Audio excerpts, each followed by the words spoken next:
Sun travels வடமாகாணத்தில் சட்டபூர்வமான அனுமதியுடன் இயங்குகின்ற visa consultants and ticket agent. உங்கள் பெறுமதியான கடவுச்சீட்டுகள், ஆவணங்கள் போன்றவற்றுக்கு பாதுகாப்பான அனுமதி பெற்ற நிறுவனம் சன் டிராவல்ஸ்.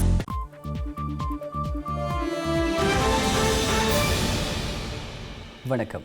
இது ஐபிசி தமிழின் இரவு நேர பிரதான செய்திகள். முதலில் தலைப்புச் செய்திகள்.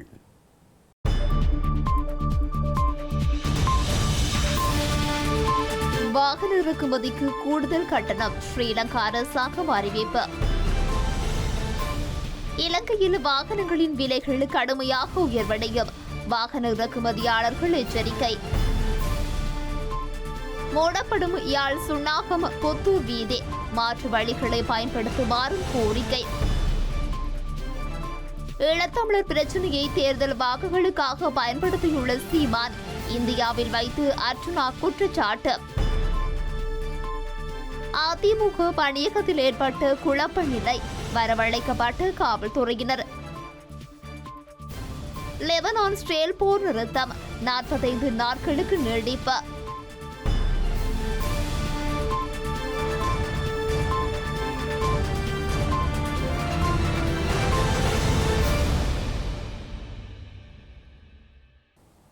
இனி விரிவான செய்திகள்.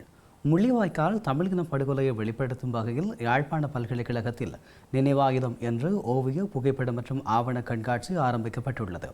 எதிர்கால சந்ததியினருக்கு முள்ளிவாய்க்கால் அவலத்தை எடுத்துணரும் வகையில் இந்த ஆவண கண்காட்சி முன்னெடுக்கப்பட்டுள்ளது.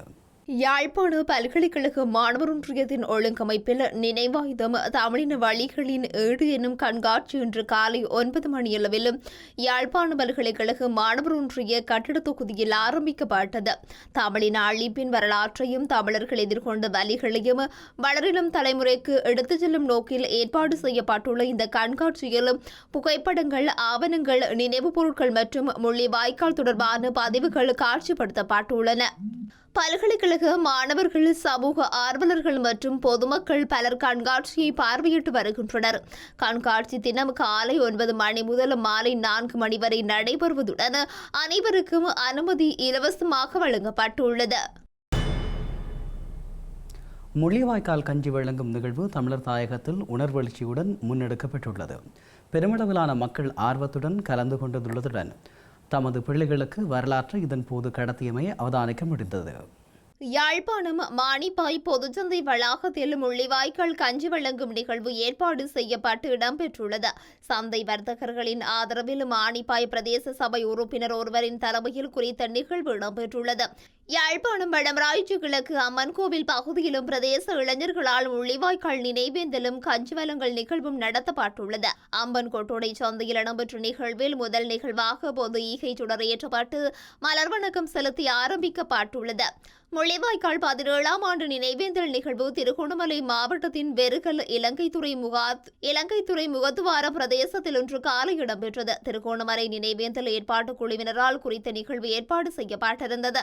இதன்போது முள்ளிவாய்க்கால் பேரவலத்தில் உயிரிழந்தவர்களுக்காக தீபச்சுடர் ஏற்றப்பட்டு மலர் தூவி 1 நிமிடம் மௌன அஞ்சலியும் செலுத்தப்பட்டு முள்ளிவாய்க்கால் கஞ்சியும் பரிமாறப்பட்டுள்ளது. இலங்கையில் கடந்த 2 மாதங்களில் வாகன இறக்குமதி செலவுகள் வேகமாக அதிகரித்துள்ளமையினால் வாகன இறக்குமதி மீது 50% கூடுதல் வரி விதிக்கப்பட்டுள்ளதாக ஸ்ரீலங்கா நிதி மற்றும் திட்டமிடல் பிரதி அமைச்சர் அனில் ஜெயந்த பெர்னாண்டோ தெரிவித்துள்ளார். இந்த கூடுதல் வரி இன்று முதல் 3 மாத காலத்திற்கு விதிக்கப்பட உள்ளதாகவும் மே 15ஆம் தேதி அல்லது அதற்கு முன்னர் கடன் கடிதங்கள் பெறப்பட்ட வாகனங்களுக்கு இந்த புதிய வரி பெறுவதற்கு பொருந்தாது எனவும் தெரிவித்துள்ளார். இலங்கையில் கடந்த 2 மாதங்களில் இறக்குமதி செலவுகள் வேகமாக அதிகரித்துள்ளதாகவும் அதற்கேற்ப நாட்டில் உள்ள கையிருப்பை நிர்வகிப்பதற்காக இந்த நடவடிக்கை 3 மாதங்களுக்கு எடுக்கப்பட்டுள்ளதாகவும் ஸ்ரீலங்கா நிதி மற்றும் திட்டமிடல் பிரதி அமைச்சர் அனில் ஜெயந்த பெர்னாண்டோ தெரிவித்துள்ளார். இருப்பினும் வாகன இறக்குமதிக்கு எந்த தடையோ அல்லது கட்டுப்பாடோ இல்லை என்றும் இந்த நடவடிக்கை 3 மாத காலத்திற்கு மாத்திரமே எடுக்கப்பட்டுள்ளது என்றும் குறிப்பிட்டுள்ளார். ஆனால் இந்த நேரத்தில் யாராவது ஒரு வாகனத்தை இறக்குமதி செய்ய விரும்பினால் அவர்கள் கூடுதல் கட்டணத்தை செலுத்த வேண்டியிருக்கும் என்றும் அமைச்சர் சுட்டிக்காட்டியுள்ளார். இந்த நடவடிக்கை 3 மாத காலத்திற்கு மட்டுமே நடைமுறைப்படுத்தப்பட்டுள்ளதாகவும் வாகனங்களின் இறக்குமதியை 3 மாதங்கள் வரை ஒத்திவைக்க நடவடிக்கை எடுக்கப்பட்டுள்ளதாகவும் பிரதியமைச்சர் மேலும் தெரிவித்துள்ளார். வாகன இறக்குமதிகள் மீது அரசாங்கம் புதிதாக விதித்துள்ள 50% கூடுதல் வரியானது விலைகளை குறைந்தபட்சம் 1.5 மில்லியன் வரை உயர்த்தி நுகர்வோரின் வாங்கும் திறனை மேலும் மோசமாக்கும் என இலங்கை வாகன இறக்குமதியாளர்கள் சங்கம் எச்சரித்துள்ளது. அறிவிக்கப்பட்டுள்ள இந்த கூடுதல் கட்டணம் ஏற்கனவே உள்ள சுங்க வரிகள் மற்றும் சமீபத்திய அந்நிய செலவணி விகித உயர்வுகளுக்கும் கூடுதலாக விதிக்கப்பட்டுள்ளதாகவும் தெரிவிக்கப்பட்டுள்ளது. இலங்கையில் எவராலும் தாங்க முடியாத வேகத்தில் வாகனங்களின் விலைகள் உயர்ந்து வருவதாகவும் இதன் மீது விதிக்கப்படும் புதிய கூடுதல் கட்டணம் வாகன இறக்குமதியாளர்களுக்கு தாங்க முடியாததாக உள்ளது எனவும் இலங்கை வாகன இறக்குமதியாளர்கள் சங்கம் தெரிவித்துள்ளது. இலங்கையில் பல வாகனங்களின் விலை 1.5 முதல் 2.5 மில்லியன் வரை அதிகரிக்கும் எனவும் தெரிவிக்கப்பட்டுள்ளது. கூடுதல் கட்டணம் காரணமாக தனிப்பட்ட முறையில் இறக்குமதி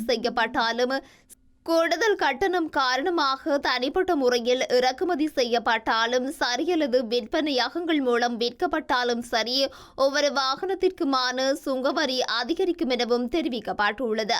மே மாதம் 15ஆம் தேதிக்கு முன்னர் ஏற்கனவே கடன் கடிதங்களை திறந்தவர்களுக்கு கூடுதல் கட்டணத்திலிருந்து விலக்கு அளிக்கப்படும் எனவும் அமெரிக்க டாலர் மற்றும் ஜப்பானிய யெனின் மதிப்பு உயர்ந்து வருவதால் அவர்கள் அதிக செலவுகளை சந்திக்க நேரிடும் எனவும் தெரிவிக்கப்பட்டுள்ளது.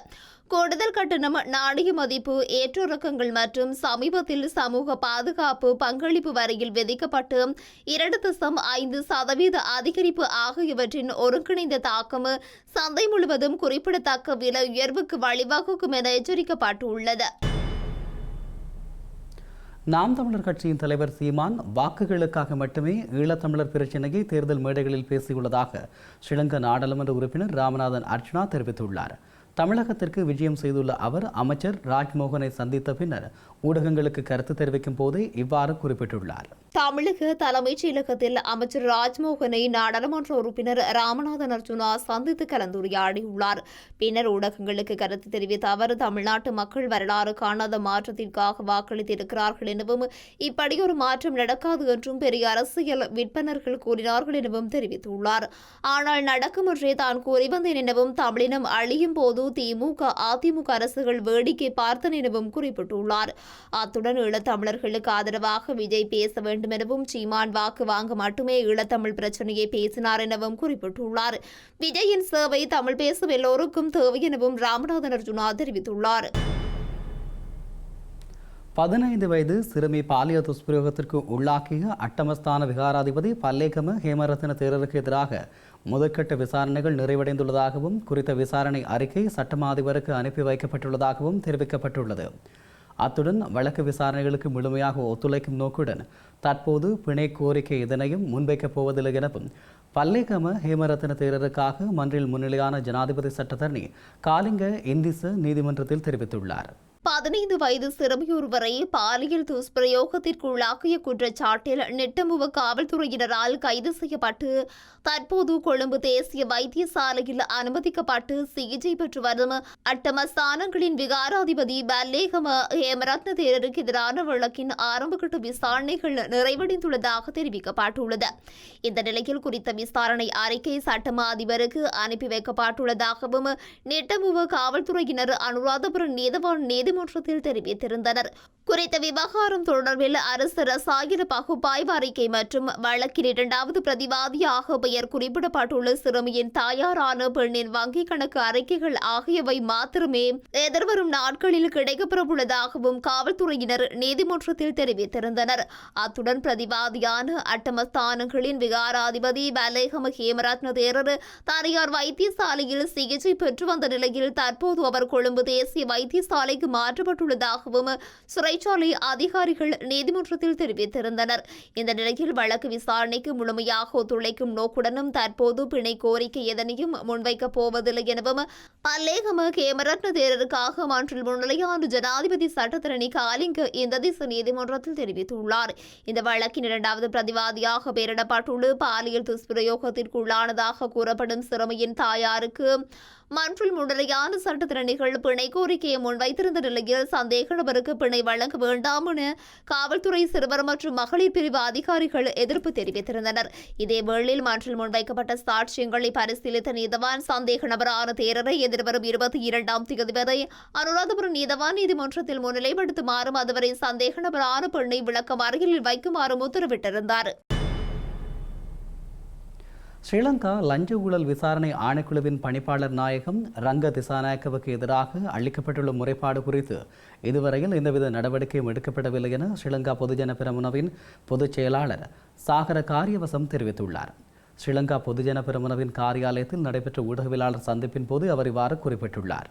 தேசிய மக்கள் சக்தியின் தரப்பின் உறுப்பினர்களுக்கு எதிரான முறைப்பாடுகள் தொடர்பில் காவல்துறையினர் நெகிழ்வுத்தன்மையை கடைபிடிக்கிறார்கள் எனவும் ஸ்ரீலங்கா பொதுஜன பெரமுனவின் பொதுச் செயலாளர் சாகர காரியவசம் தெரிவித்துள்ளார். காட்டு சட்டமே தற்போது நடைமுறையில் உள்ளது எனவும் ஸ்ரீலங்கா பொதுஜன பெரமுனவின் பொதுச் செயலாளர் தெரிவித்துள்ளார். ஸ்ரீலங்கன் விமான சேவைகள் நிறுவனத்தின் முன்னாள் பிரதமர் நிறைவேற்று அதிகாரியான கபில சந்திரசேன தற்கொலை செய்து கொண்டாரா அல்லது தற்கொலை செய்து கொள்வதற்கு ஒரு தரப்பினரால் தூண்டப்பட்டாரா என்பது தொடர்பில் மக்கள் மத்தியில் சந்தேகம் நிலவுவதாகவும் அவர் குறிப்பிட்டுள்ளார். இளஞ்சம் அல்லது ஊழல் பற்றிய ஆணைக்குழுவின் பணிப்பாளர் நாயகம் ரங்க திசாநாயக்க தொடர்பில் கபில சந்திரசேன உயிரிழப்பதற்கு முன்னர் நீதிமன்றத்திற்கு சத்திய கடதாசி ஊடாக பல விடயங்களை வெளிப்படுத்தியுள்ளதாகவும் அவர் குறிப்பிட்டுள்ளார். பணிப்பாளர் நாயகம் ரங்க திசாநாயக்கவுக்கு எதிராக சட்ட நடவடிக்கைகள் எடுக்கப்படவில்லை எனவும் அதேபோல் தேசிய மக்கள் சக்தியின் உறுப்பினர்களுக்கு எதிராக எந்தவித சட்ட நடவடிக்கைகளும் இல்லை எனவும் அவர் குறிப்பிட்டுள்ளார். இளஞ்ச ஊழல் ஆணைக்குழு மற்றும் காவல்துறை அரசியல் உத்தரவுகளுக்காக நெகிழ்வு தன்மையுடன் செயற்படுகிறார்கள் எனவும் அவர் குறிப்பிட்டுள்ளார்.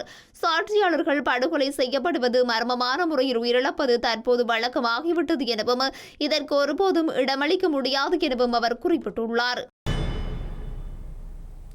யாழ்ப்பாணம் சுன்னாகம் புத்தூர் வீதியானது இன்றும் நாளையும் தற்காலிகமாக மூடப்பட்டிருக்கும் என வடபகுதி தொடருந்து பாதை மற்றும் பராமரிப்பு திணைக்களம் அறிவித்துள்ளது.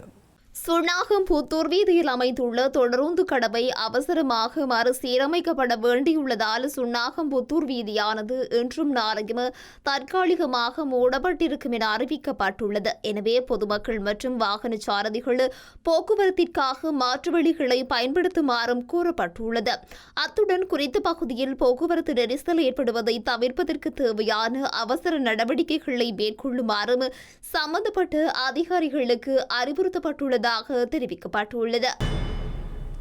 களனி மற்றும் வனவாசவ இடையே இன்று அதிகாலை தொடருந்து ஒன்று தடம் புரண்டு பெட்டி ஒன்று கவிழ்ந்ததில் விபத்துக்குள்ளாகியுள்ள நிலையில் குறித்த சம்பவத்துடன் தொடர்புடைய நபர் ஒருவர் கைது செய்யப்பட்டுள்ளார்.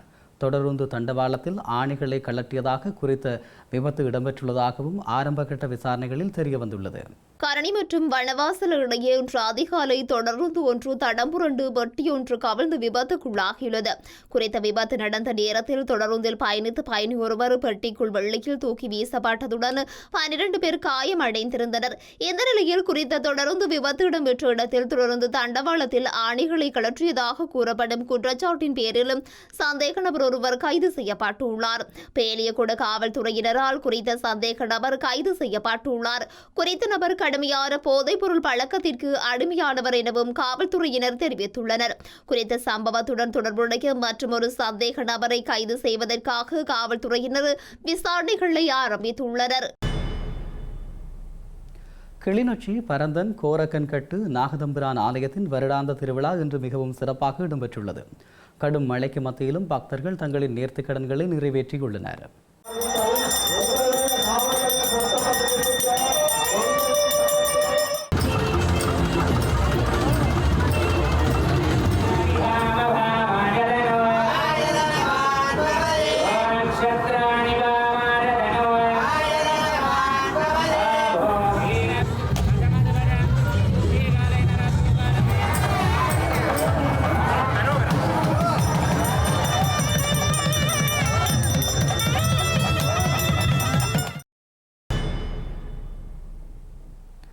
தமிழக சட்டப்பேரவை தேர்தலின் பின்னர் பெரும் உட்கட்சி சிதைவுகளுக்கு உள்ளான அதிமுகவில் உச்சக்கட்ட மோதல் ஏற்பட்டுள்ள நிலையில் இன்று விழுப்புரம் மாவட்ட அதிமுக பணியகத்தில் ஏற்பட்ட குழப்பங்களை அடுத்து அங்கு காவல்துறையினர் வரவழைக்கப்பட்டுள்ளனர்.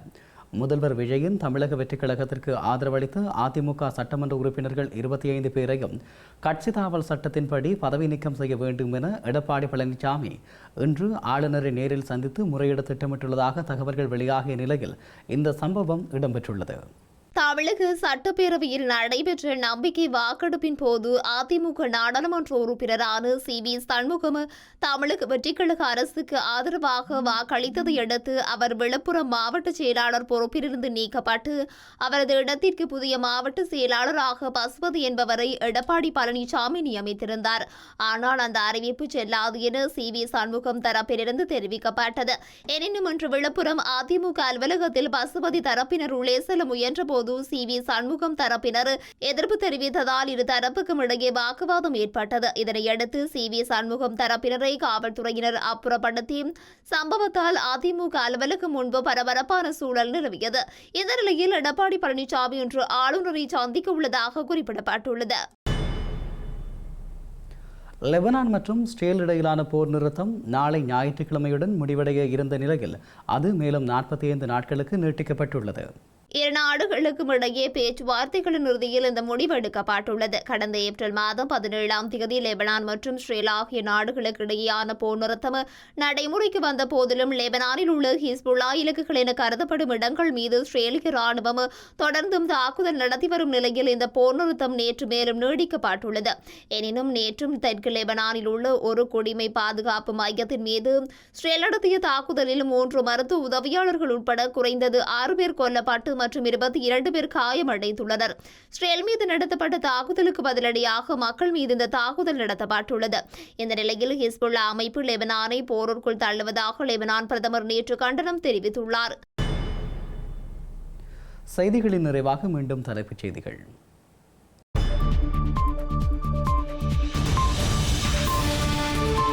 வாகன இறக்குமதிக்கு கூடுதல் கட்டணம் ஸ்ரீலங்கா அரசாங்கம் அறிவிப்பு.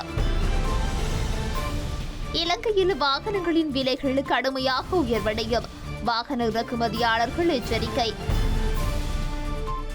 மூடப்படும் யாழ் சுன்னாகம் புத்தூர் வீதி மாற்று வழிகளை பயன்படுத்துமாறும் கோரிக்கை. ஈழத்தமிழர் பிரச்சினையை தேர்தல் வாக்குகளுக்காக பயன்படுத்தியுள்ள சீமான் இந்தியாவில் வைத்து அர்ச்சுனா குற்றச்சாட்டு. அதிமுக பணியகத்தில் ஏற்பட்ட குழப்ப நிலை வரவழைக்கப்பட்ட காவல்துறையினர். லெபனான் இஸ்ரேல் போர் நிறுத்தம் 45 நாட்களுக்கு நீடிப்பு.